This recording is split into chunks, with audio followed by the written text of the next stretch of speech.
So I had this crazy idea. People are paying a lot of money to get coached in sim racing to get better. And it must be helpful because otherwise people would not do it. But it got me thinking, what if I could do it myself? But what exactly do I mean by this? We're gonna record a lap and we're gonna analyze it ourselves a couple of days later. I took out the GT3 Porsche at Interlagos, drove a couple of laps, and I tried to set a decent time for my standards at least. It's hard to analyze your own driving when you're practicing, so I think it's a good thing to look at it in hindsight, see where you're going wrong, and hopefully we find some good things we can improve on. Let's see if it works.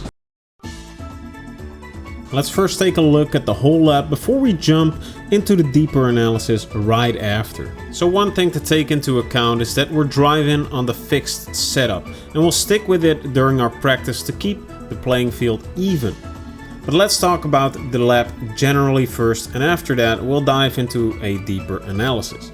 I'm a huge fan of Interlagos. I love the winding turns and the undulating landscape of the track, but I have a couple of problems that I need to work out before I'm actually competitive at this place.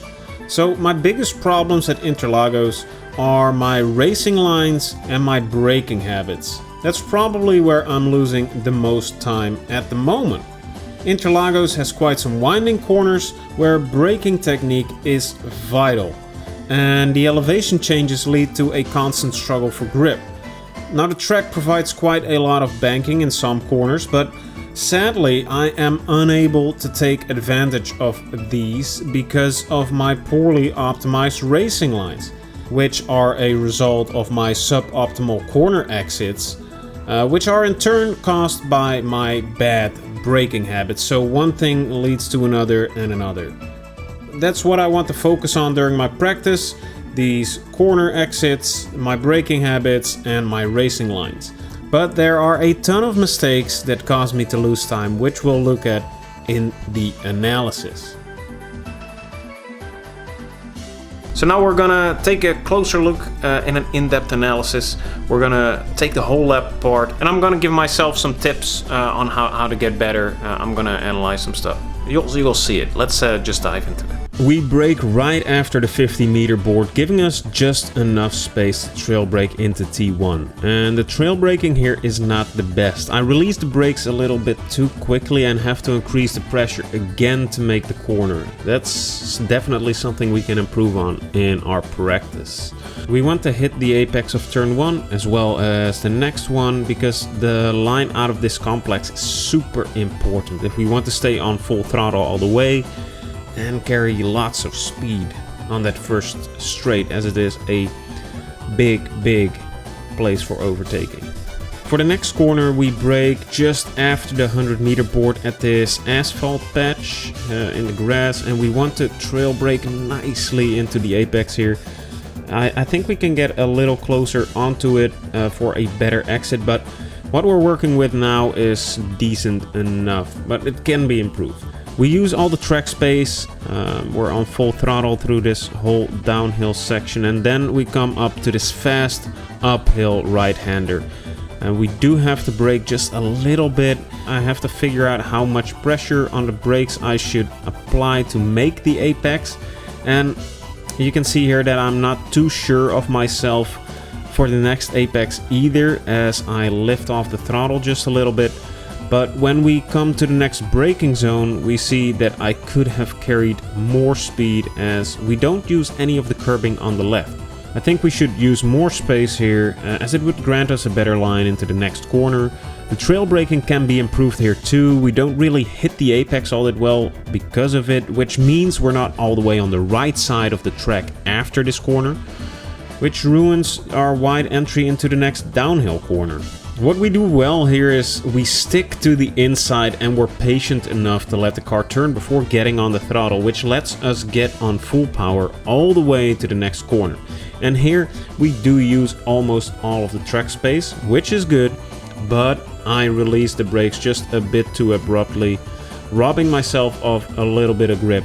The inside of this corner is banked, so we get more grip around the apex, making it a perfect place to be. But my biggest mistake here is that I get on the power too early. causing me to come out of this one wider than I should, which ruins my entry into the fast downhill section as I want to be all the way on the right side of the track again. As you can see, I have to lift off the throttle just a bit to keep it within track limits, which wouldn't be the case if we had set ourselves up for a wider entry. After the next corner, we get on full throttle all the way to the finish line, which makes this exit all the more important. We want to brake in the straightest line possible, and in uphill corners like this we have to be wary of oversteer, so trail braking is all the more important. We want to put one wheel over the curb of the apex, but not more, otherwise we risk getting an off track. And then we should get on the throttle carefully, not to overshoot the limited track space, and we don't want to send ourselves into a spin either. And after this, we can just full throttle it all the way to the finish. I use a little bit of curb here. I think it unsettles the car, which makes us lose a little bit of speed, so we shouldn't do that in the future. But otherwise, I take the shallowest line to the finish, and I think we don't have to change too much about that.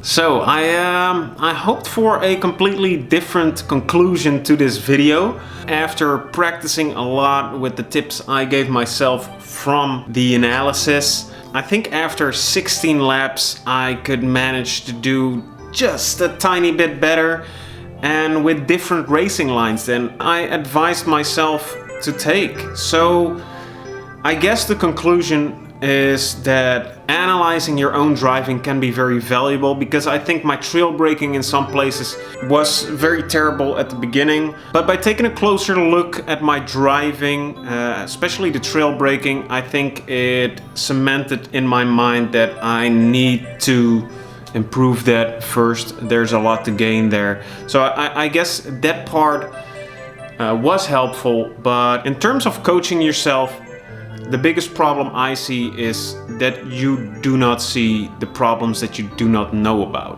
When I look at my own gameplay, I might see some things that I know are wrong, and I can change those, but the things I do not know I'm doing wrong, I cannot fix those. So I think reflecting on your own driving is a good step to take, but you cannot learn from yourself what you do not know yet. So somebody else's expertise is the most useful thing when you want to improve and you don't know what the next step is. So coaching yourself, in my case, not the best idea. But hey, let me know what you guys think in the comments down below. Give a like, subscribe for more cool stuff like this. And I see you guys in the future. Mwah! I love you guys.